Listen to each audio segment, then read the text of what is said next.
item number 2, riverbank repairs. It should have been done last month, Chairman, by our workers. Nature took its course. Nature never sleeps. That's its strength, total awareness. And ours.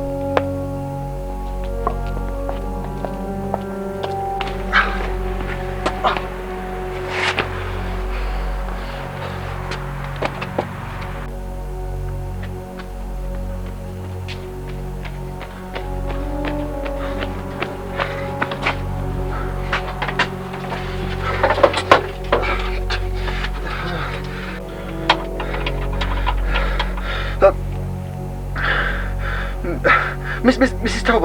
Talbot, it's Jim. Get calling for me now. Please, I haven't got time for please. Just get him now, okay?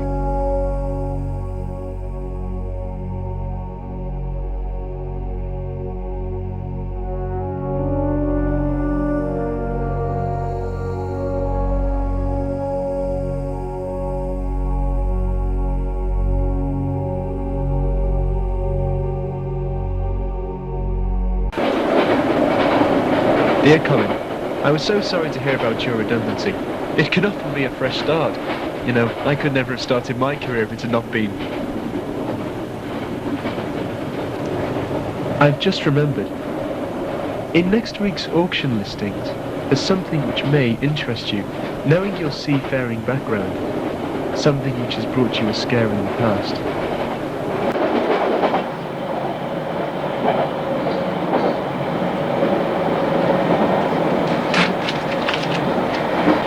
Thinking of, I can't send him that. Poor man. Oh. It's been a long day. Peter, this is your first chance to relax in ages and you're off out at your mate's whim. That's hardly fair, Jane. Jim's one of my best mates. Look, he's out on his ear in the middle of the night, for heaven's sake. So my husband is now a guardian angel to a half-grown boy. It's tantamount to taking home stray puppies. Now that's really low. Alright, Jim might look like a painter's mate, but deep down he's got a heart of gold. He just needs a helping hand in life. Words, Peter. He's still an distraction you can do without. Yeah, but we're going to help him together. I'm allowed a social conscience, I trust.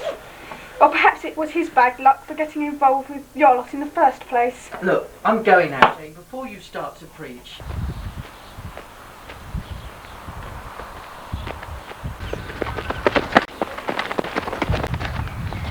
There's a good chance he hasn't eaten for some time. Let's get into the shed and I'll bring him something. The shed? Can't we do better than that? I want the poor bloke away from prying eyes. I can't take him to the house. Molly's not speaking to me. Do you want Jane poking her nose in? Agreed. Gotta sit down.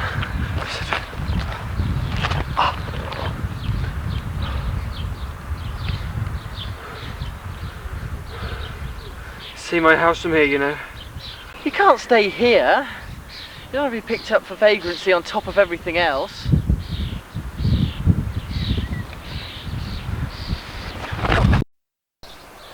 Miss Burgess, how do you do? I'm Jeremy Crown, from Turagoods. You're Aussie fact, I've come to give you an estimate.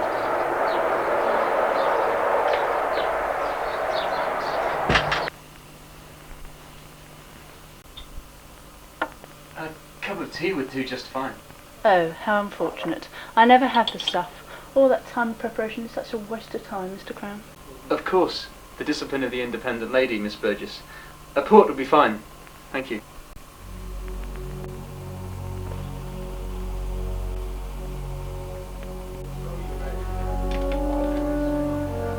This is your treasure, Miss Burgess? Very exquisite, isn't it? Please do continue, Mr. Crown. Well, I can assure you you'll get a very good estimate for this piece. How long have you had it? Long enough, but there comes a time of reckoning. Reckoning?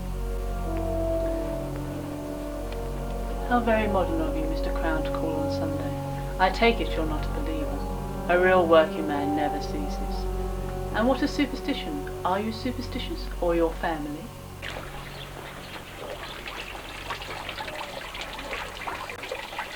Oh, you're not slurping with us then? Well, I'm only up to 2. Besides, I'm not going to go back in there. Molly hounding you again. All this amounts to 2 words. Ava Burgess. Molly says I'm having an affair with a woman. I hate affair. Jim, you may laugh, we've never got entangled in local politics. Count yourself lucky, because when you do, when it gets personal, some would say I'm waging a one-man war against her. Why make it one? What about Jim and Trev and Simon and everyone? Trev doesn't bother coming anymore. He got a job with the council. If you can't beat him, suck up to him. Look, you always blame Burgess for these things. Do you really think she took Trev from us and chucked Jim out? Oh yes, it's the Ava Burgess pattern. Divide and conquer. Conquer who? It almost feels like me. The more I stand up to her, the more she tries to run this borough to her plans, and the more of our soldiers she knocks down. There is a fierce resolve in me to fight. So the overdue rent lark was her baby? From what I gather, the mayor considered like a nodding dog. And her sacred committee gave her a second. And a third. We can appeal, can't we? You better believe it. Someone who's godforsaken borough must listen to us, otherwise we'll all be trampled underfoot. What I want to know is, what kind of bailiffs operate at that hour of the night and that fast? All I know is that they were dressed in black. I mean, I was only 4 days behind with that event. It usually takes me a week to get the money together. Mr. Ford knows I don't find it easy. Well, it should have been him who told me. You're right. I don't think it is the landlord who's responsible. It does sound a bit personal, though. It's pure victimisation. No one can be let off the mark. We're going to confront Ava Burgess with this as soon as possible. There's a planning committee tomorrow at the Mayor's Garden. Tomorrow night. Are we going to say, look, don't push our mate around just because of the company he keeps? Well, we'll face it there and then. Pete, how do you know when the committee meets? It's Jane. She's fast becoming Burgess's hatchet woman. £1,000, my dear Jane. That is what my ancient trinket would fetch, so Mr. Crown says. £1 for every year I want to remain in power. What would you do with £1,000, Chairman? Well, use it for the good of the community. I think of nothing else. I live for the community. Perhaps I've been married too long to appreciate true independence dedication. Perhaps Peter was a mistake. If I were to get rid of him, you could get a good lawyer for your #1 supporter, I trust. Surely Peter hasn't failed you as a husband, has he? I can see no future in him. He hates you. And he keeps company with Colin Talbot. Colin Potato Talbot, ex-seaman and paragon of a working men's virtue as he sees it? I wouldn't let him bother you. You know Jeremy Crown is his brother-in-law, and that he's sicker than mortal. Jane, do you believe in the end of the world? I don't understand. Nation will rise against nation.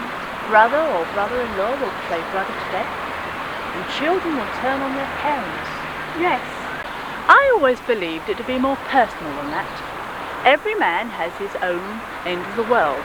And when these events take place, man can only wait for his own destruction. I can smell burning bras, Pete.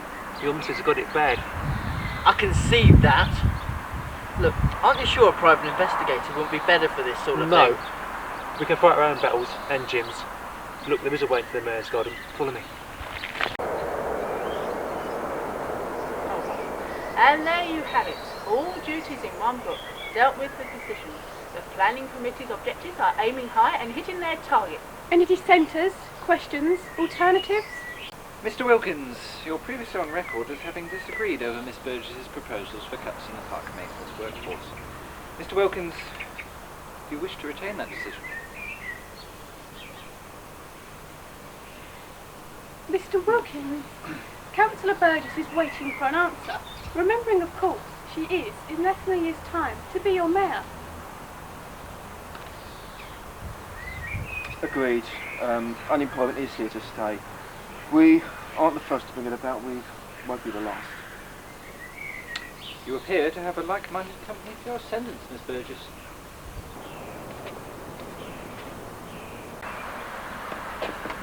So Ava Burgess is surrounded by yes men and women, my own wife amongst them.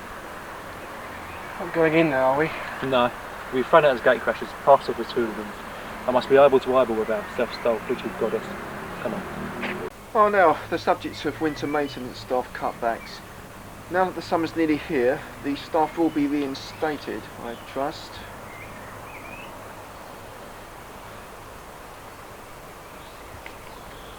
Councillor Wilkins, you are a compassionate soul, aren't you? No one is to lose their job, etc.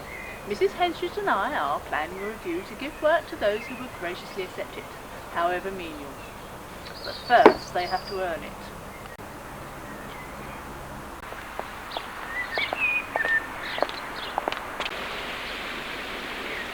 I'll handle this. A disappointing turnout, Mr. Talbot. Unless you want this to read tomorrow's headlines, you'll hear me out, Ava. You never give up, do you? You have a fixed notion that everything I do is wrong. You brought about the rent enforcement last month, didn't you? A rhetorical question, surely. Answer me. If I must, then yes, and it works. Are you going to tell me I'm Victorian? I'd be prehistoric, gentlemen, if I was to embrace disciplinary values. This is the 90s. There's still room for a bit of care. To put your workforce upon a confused, vulnerable young man. Then where is he, your vulnerable, confused young man? Hasn't he got a tongue or even a body?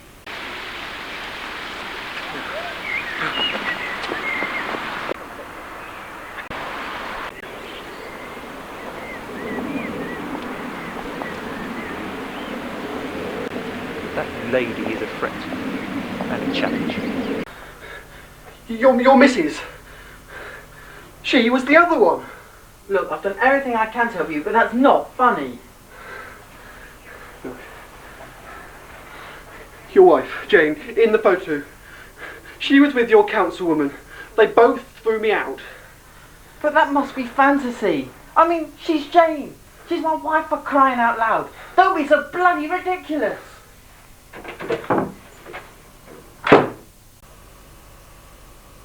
So he shouted him, and now he's scarpered. Why? At first, the thought of Jane mixed up in all this. You knows he's mixed up in this. We've seen her strutting her stuff with our enemy. So why all the fuss? I mean, prowling around the night, dressed like coffin bearers. I thought at the time it was unbelievable. Then I thought of her sleepless nights and far-off expressions. And Jim himself. Why should he lie? He can't lie. It just wouldn't occur to him. Ghouls. Both of them. Workaholic nocturnal ghouls. That would make the headlines. That would make people listen. Then you will go to the press then. First I've got to believe in myself. The hour of vandal and thieves, dear Jane.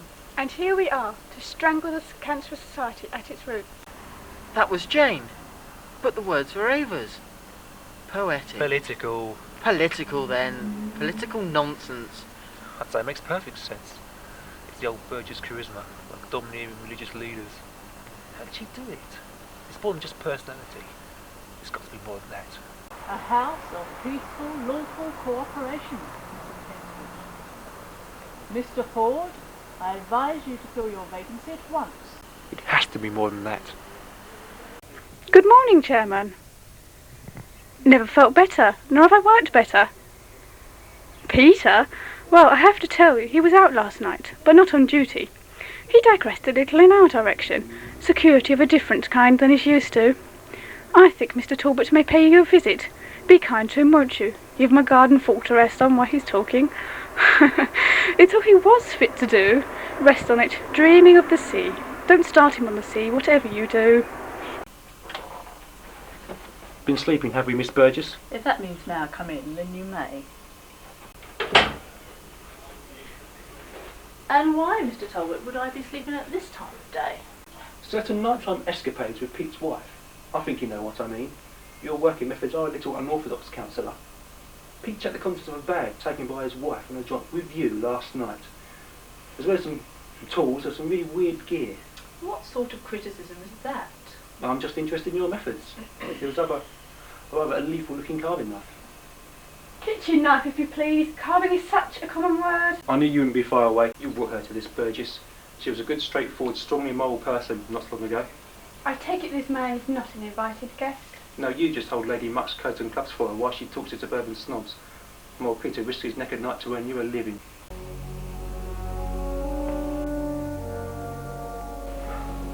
It was your hand on Jim Fry's arm the night he was thrown out of his home. I know it. The pair of you are both sick, not soon enough.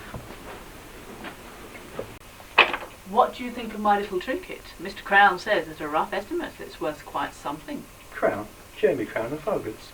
The very same. He was very cooperative.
Sarah, I need to speak to Jeremy.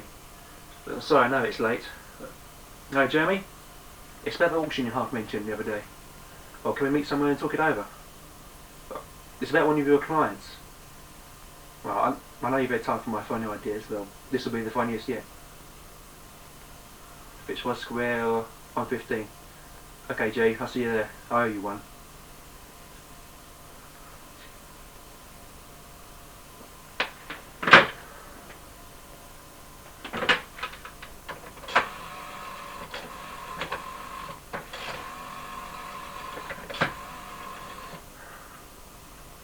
Hello, Pete, it's Colin.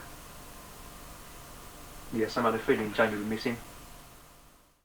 First you're made redundant, then you make Jim get chucked out of his council lodgings, and to top it all, Pete's wife throws in a lot with Miss Burgess.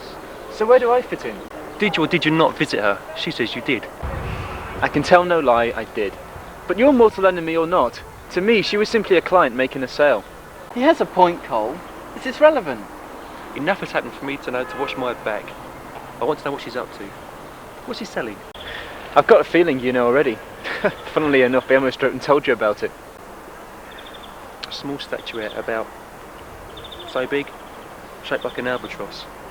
I just feel she's trying to get me in a new way. Using superstition? Look, even if she was trying to scare you, how can she possibly... It's not just superstition. It's knowledge and intuition. A lot of rational people don't walk under ladders. Any rational seamen stick by their own rules, their own do's and don'ts. Forget it. Just concentrate on sorting out this little feud. So you think I'm being too jumpy this time? If it makes you feel better, come to the auction she's selling this thing at. If you, for the sake of argument, are under a curse, perhaps your luck will change. I'll be there for moral support. I have to go. Look, I'll call Molly sometime. Tell her to be more patient. You're obviously on hard times. Yeah. See you at the auction.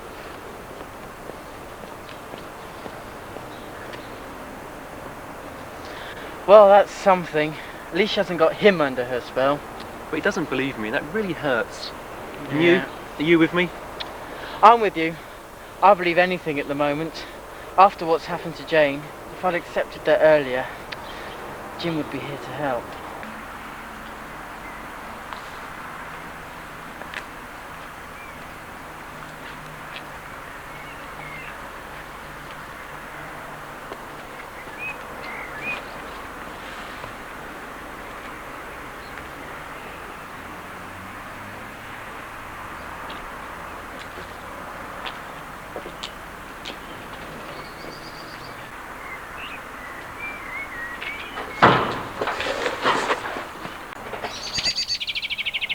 Idle scum, hide in the darkest corners if you must to escape your responsibilities, but suffer the consequences when there's nowhere left to hide.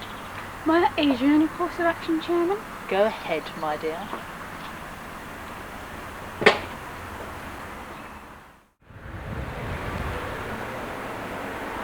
Whoever fights you once, I intend to rise to the challenge.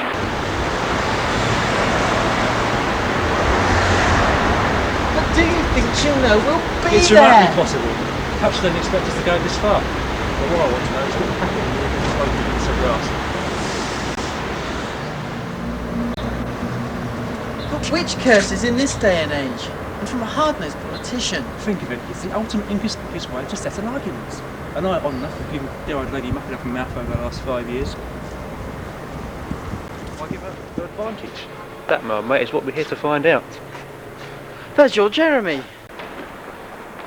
Well, today's the day, folks. No sign of Miss Burgess yet. Or Jane. If Ava's here, so will Jane. His wife. She's fallen under David Burgess' spell. Hook, line and sinker. She's one persuasive lady. But I thought she could have gotten a better estimate for her albatross. As if she didn't expect to get much for it. Almost as if she was wasting her time. Still, it's her funeral. I'll see you boys later. For a drink, perhaps. If she is a witch, I better get a mop ready in case she fizzles and melts away. Remember, Pete, we're just here to watch. Heads down, eyes open. Yep.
mad.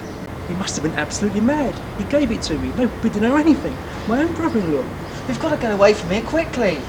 I don't understand. Ava's got him under her spell. You've only got me now, so let's skip the drink with darling Jeremy and get home. Quickly!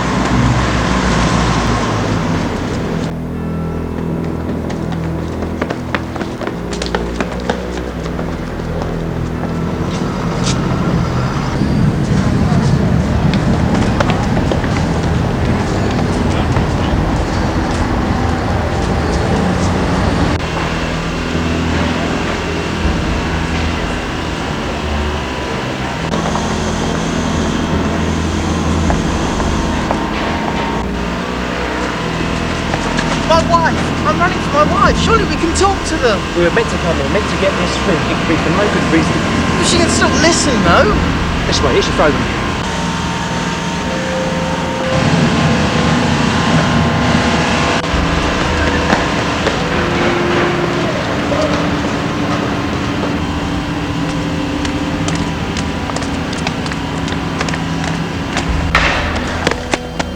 Look, we've got to lose it. Spin up.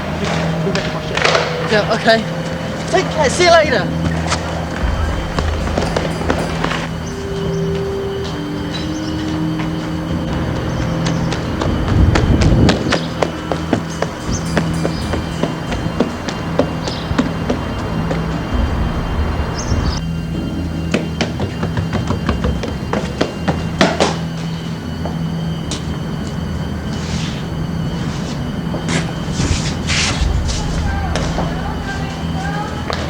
Jane, why are you following us? Can't you think for yourself anymore? I think you should be starting work. Instead of laying claim to second-hand possessions with your problematic friend. You knew he'd be given it, didn't you? What does it mean? Jane, speak to me for heaven's sake, like you used to!